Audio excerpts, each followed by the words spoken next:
And welcome back, and it is the final day of the month, so the 31st of March. Further maths 5 a day. Let's just go straight to the first question. Right, what do we have?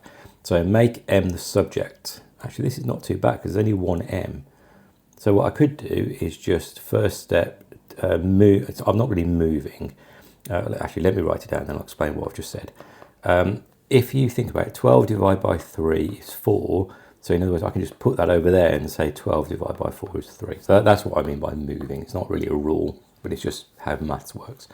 Which then means if I do k minus from both sides, that tells that m is equal to k minus 8a over x. Actually, that wasn't bad at all, was it? I thought that looked worse than it was. Next question. Okay, what do we have here? So f of x equals a thing. Write down the range. Right, okay, so the range is the value the outputs can be. I would notice is a negative quadratic, so it looks like this. So what I need to know is I need to know the vertex, because then x, or the y, I should say, the range, is all values that are below that vertex, because it's a negative or an unhappy quadratic, whatever you might call it. At this stage, you could differentiate or complete the square. I'm probably actually just going to complete the square, because I can talk about the vertex, just continue with what I was saying. So I'm going to say that f of x is equal to minus x squared plus 3x plus 10. So I've just rewritten the order, which is equal to minus, and then it's x squared minus 3x plus 10, which is minus x minus, it's not a very nice number, so minus 3 over 2 squared minus 9 over 4 plus 10, which is minus x minus 3 over 2 squared. Now, be careful here. So minus and minus is a plus, and 10 plus 9 over 4 is 49 over 4. So 49 over 4. Now, why have I done that? Because that felt more difficult than it should do. Because I now know the vertex is equal to 3 over 2, 49 over 4. And that's important because I therefore know that f of x is less than this for all values. So in other words, my range is f of x is less than 49 over 4 for all values. That's quite a difficult question, but a good question. Next question. Shown below is a quadrilateral, ABC is isosceles, okay. ACD is a right angle triangle, showing the right angle, show that the area. Okay, right, I'm going to call that triangle A and triangle B. So triangle B, easy bit, so triangle B, the area is a half times 24, or 24x, half times 24x times 10x. Half of 24 is 12, 12 times 10 is 120, so that's going to be 120x. So easy part done. Then the next part, obviously slightly harder. Sorry, it's not x, it's x squared, isn't it? X times x is x squared. And then I need to work out the area of A. So I'm going to write A here, and then I'm going to do some work over here. So I'm going to move that out of the way. And in order to work out the area, because I don't have any angles, I need to work out the height. In order to work out the height, I'm going to have to do this triangle here. So let's reproduce it. That's 85x, and this is half of what A to C is, but I don't know what A to C is.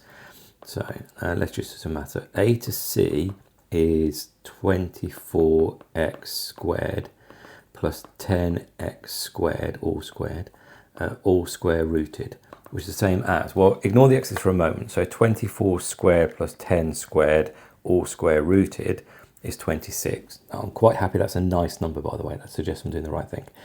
So therefore, AC is going to be 24x squared, or sorry, 26x, because I've square rooted this x squared.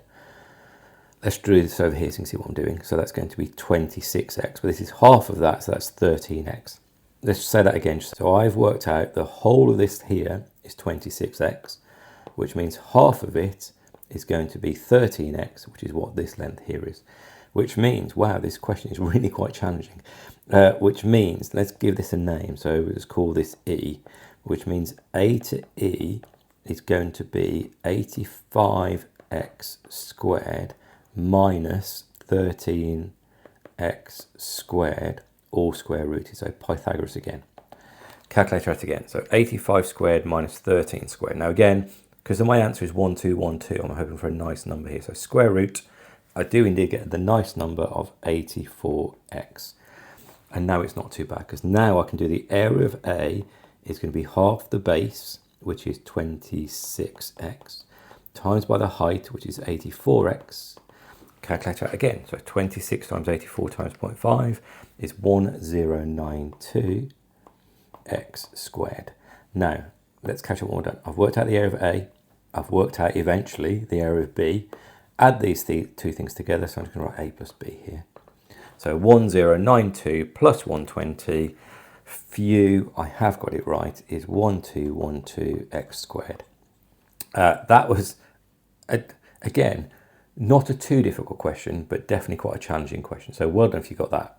Definitely pushed a little bit in terms of just making sure you're on top of what you're doing. But yeah, let me know how you did in the comments. Well done if you got to there. Final question, in fact, final question of the month. Right, what do we have? Y equals gives me an equation. The value of dx dy is 7. Sorry, the value, go read that again. The value of dy dx when x equals 2 is 7 times the value. Okay, right, so I need dy dx. So dy dx is equal to 12x squared plus a, which means that x equals minus 2, dy dx equals 12 times, well, minus 2 squared is 4, 12 times 4 is 48, so 48 plus a. I just basically did that in one go. At x equals 1, dy dx, well, 1 squared is 1, 12 times 1 is 12, and 12 plus a.